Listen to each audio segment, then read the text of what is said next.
नमस्कार श्रोते हो. श्री पूर्ण प्रज्ञ दर्शन या गुरु मध्वाचार्यांच्या जीवनचरित्रावर आधारित डॉक्टर व्यासनकरे प्रभंजनाचार्य लिखित मूळ कन्नड ग्रंथाच्या मी केलेल्या मराठी अनुवादाच्या अभिवाचनाच्या कार्यक्रमात 11व्या भागामध्ये मी आपणा सर्व श्रोत्यांचे सहर्ष स्वागत करीत आहे. सुरुवात आपण गुरुवंदनेने करूया. श्री गुरुभ्यो नमः. श्री हरये नमः. व्यासाय भवनाशाय श्रीशाय गुणराशये हृद्याय शुद्धविद्याय मध्वाय च नमो नमः.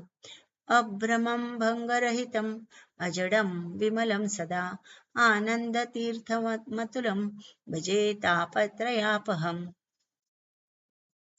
या पूर्ण प्रज्ञ दर्शन या ग्रंथाच्या अभिवाचन आपण क्रमशः करीत आहोत. आजचा पहिला मुद्दा आहे दक्षिण दिग्विजयास प्रारंभ. पूर्ण प्रज्ञांची दिग्विजय यात्रा दक्षिण दिशेकडून सुरू झाली. संपूर्ण वाटचालीत त्यांना विविध प्रदेशातील विविध वादी भेटत गेले. विविध प्रदेशांच्या सीमा तुडवून पार करणे आणि वाटेवर भेटणाऱ्या वादींवर विजय मिळवून आगेकूच करणे ही त्यांची दिनचर्याच बनून गेली होती. त्यांची गती सदागती होती.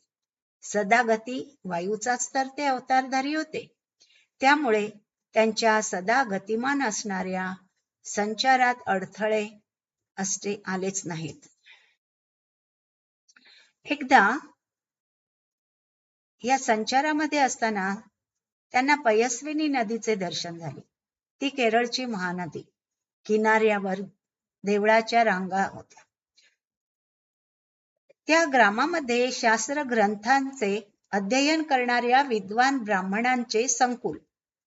पयस्विनी नदीचे दर्शन होताच त्यांनी स्मरण केले, पुढे भविष्यात एकदा दुर्गा देवी येथे अवतरित होणार आहे. याच नदी तीरावर जेव्हा जग दुष्टजनांनी भरून जाईल आणि तत्वज्ञानाविषयी सर्वत्र संभ्रमाची स्थिती असेल, तेव्हा पुन्हा ती अवतार घेईल. दुर्गा अवतारामुळे दुष्टजनांचा विनाश होऊन सज्जनांना साधना करण्यासाठी पुन्हा संधी प्राप्त होईल. अशा दुर्गा देवीस माझे भक्तिपूर्वक नमस्कार. त्यांच्या पूर्ण प्रज्ञत्वाचे या रीतीने विविध प्रकारे प्रकटीकरण होणे ही अपूर्वाईची गोष्ट होय. दुर्गा देवीचे अवतरण पयस्विनी नदीकाठी होण्यामागचे प्रमुख कारण म्हणजे अखिलांड कोटी ब्रह्मांड नायक जो श्रीहरी, त्या श्रीहरीचे या नदीला विशेष असे सन्निधान प्राप्त आहे. ह्या स्थानावर श्री दुर्गादेवीच्या होणाऱ्या भावी अवतरणाबद्दल श्री वादिराज स्वामींनी आपल्या तीर्थ प्रबंध या ग्रंथात तात्विक विवेचन दिले आहे. ते म्हणतात, जिथे स्वामीचे सन्निधान आहे तिथे रूढीस अनुसरून स्वामीच्या पत्नीचे आगमन होणारच. संचार करीत पूर्ण प्रज्ञ प्रथम तिरुवनंतपुरम या क्षेत्री आले. ते एक पुराण प्रसिद्ध असलेले पुण्यक्षेत्र. भगवंत अनंत पद्मनाभाच्या सुवर्ण मूर्तीने परिशोभित असणारे ते अनुपम सिद्धीचे महाक्षेत्र. त्या मंदिराची आणखीन एक महनीयता अशी की एकाच द्वारातून प्रवेश घेऊन त्या मूर्तीचे अवलोकन करणे असाध्य. म्हणूनच द्वारत्रयीतून त्या मूर्तीचे अवलोकन करावे लागते. तैत्तरीय उपनिषदानुसार भगवत चिंतन करण्याच्या महत्त्वपूर्ण पद्धतीचे निदर्शन या मंदिरामुळे होत असल्याचे तात्विक विवेचन श्री वादिराज स्वामींनी दिले आहे. कुदिपुस्तुराचा पराभव. पुढील मुद्दा. तेथे श्री पूर्ण प्रज्ञांकडून नेहमीप्रमाणे सूत्रार्थ विवरणावर विवेचन चालू होते. सूत्रांचा गाभा असणारा जीव आणि ईश्वर यातील भेद ते समजावून देत होते. सकल वेदशास्त्र ग्रंथांच्या हृदयांतर्गत असणारे हरी सर्वोत्तमत्वाचे तत्व ते समजावून देत होते. शास्त्र प्रतिपाद्य ब्रह्म म्हणजे श्रीहरीच होय, हे प्रतिपादन करणे हेच त्यांच्या प्रवचनाचे सार सर्वस्व होते. श्री पूर्णप्रज्ञांचे प्रवचन चालू असतानाच तिथे प्रतिवादींचे प्रमुख असणाऱ्या कुदीपुस्तुरू नामक मायावादी संन्याशांच्या प्रमुखाचे आगमन झाले. तो बहुधा त्या प्रांताचा यती असावा. त्या व्यक्तीचे वैशिष्ट्य म्हणजे त्याला शंकराचार्यांचा पुनरावतार म्हणून मानले जाई. त्याला काही श्रीमध्वांची विचारसरणी मान्य झाली नाही.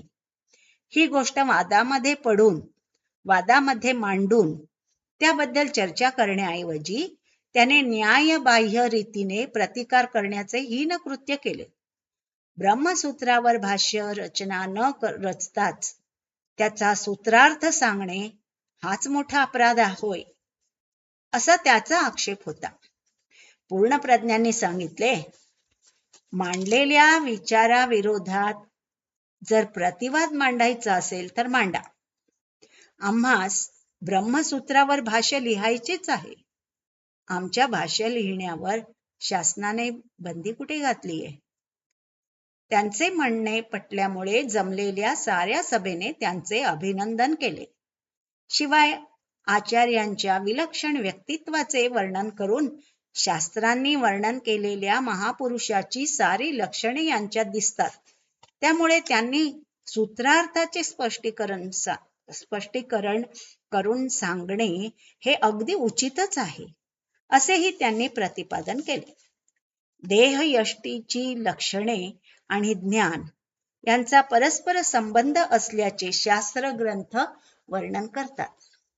सुलक्षणांनी युक्त शरीर गुरुत्वाचे द्योतक असते. अशी एकूण 32 सुलक्षणे वर्णिली आहेत.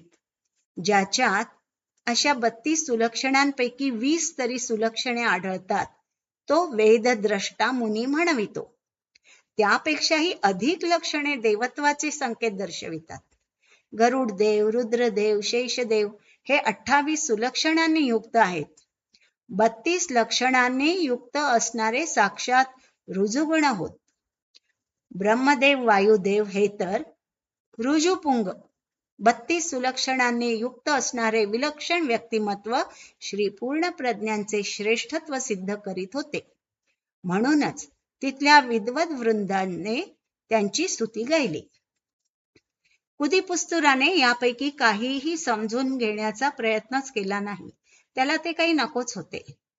त्याच्या बाजूने असणारेही तेही तसेच होते. लक्षणशास्त्रातील ओ की ठोही न कळणारे. त्यांना जे वाटले त्यातच त्यांनी चांगले लक्षण मानले. म्हणूनच आमचे कुदीपुस्तुरही लक्षणवंतच आहेत. पहा, त्यांचा पृष्ठभाग त्याप्रमाणे विशाल आहे. तेव्हा हसून पूर्णप्रज्ञ म्हणाले, पृष्ठप्रदेश त्याप्रमाणे विशाल असणे सुलक्षण नव्हे, ते खचितच दुर्लक्षण. परंतु ते समजून घेणे कुदीपुस्तुराच्या स्वभावातच नव्हते. तो यापेक्षाही खालच्या पातळीवर घसरून म्हणाला, हे पूर्णप्रज्ञ हो, मी तुमचा दंड मोडून टाकण्याची शपथ घेतो. आणि तिथून चालता झाला. विनाकारण या प्रकारे सज्जनांना दूषण देणे हा दुर्जनांचा स्वभावच असतो. त्यावर विचार करून उगीच गोंधळून न जाता नेहमीप्रमाणे आपले तत्वबोधनाचे कार्य चालू ठेवणे हा सज्जनांचा स्वभाव. यावरून कुदीपुस्तुराचा दूषणे देण्याचा तर पूर्णप्रज्ञांचा बोधनाचा स्वभाव प्रकट झाला. त्यानंतर पूर्णप्रज्ञांनी कन्याकुमारी या क्षेत्रास भेट दिली. स्वयंव्यक्त स्थळांमधील तोताद्री जवळील हे एक पुण्यक्षेत्र. 3 सागरांचा संगम असणारे ते एक वैशिष्ट्यपूर्ण क्षेत्र. तेथील कन्याकुमारी देवी पार्वती देवी आहे अशीच अनेकांची भावना आहे. श्री वादिराजांनी वर्णन केल्याप्रमाणे कन्याकुमारी ही साक्षात महालक्ष्मी आहे. आपल्या तीर्थयात्रेच्या वेळी बलराम देवांनी त्या क्षेत्राला भेट दिली होती असा उल्लेख भागवतात आहे. सुभद्रा कल्याणाच्या वेळी एका वर्षाच्या तीर्थयात्रेत असताना अर्जुनाने या क्षेत्रास भेट दिली होती. तो त्या ठिकाणी समुद्र स्नान करताना तिथे असणाऱ्या 5 मगरींनी म्हणे त्याचे पाय पकडून ठेवले होते आणि त्याने जेव्हा सामर्थ्यानिशी पायाला जोराचा झटका देऊन पाय सोडवून घेतला तेव्हा त्या मगरी थेट किनाऱ्यावर जाऊन पडल्या आणि शापमुक्त होऊन स्वर्गात गेल्या. त्या 5 मगरी म्हणजे वर्गा आधी 5 अप्सरा होत्या. ब्राह्मण शापाने त्या प्रकारे मगरीच्या रूपात जन्म होऊन अर्जुनाकडे त्यांचा उद्धार झाला होता. सात्विक जीवांच्या पायाच्या स्पर्शाची महती अशी थोर असते. वनवासात असताना पांडवांनी या स्थळास भेट दिली होती.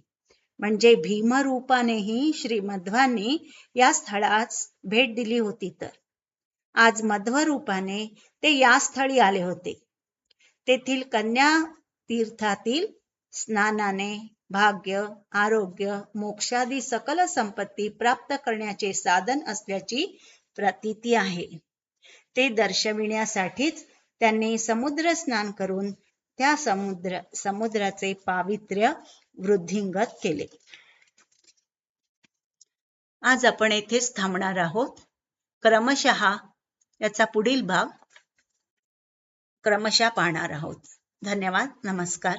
श्री भारती रमण मुख्य प्राणांतर्गत श्री कृष्ण अर्पणमस्तु.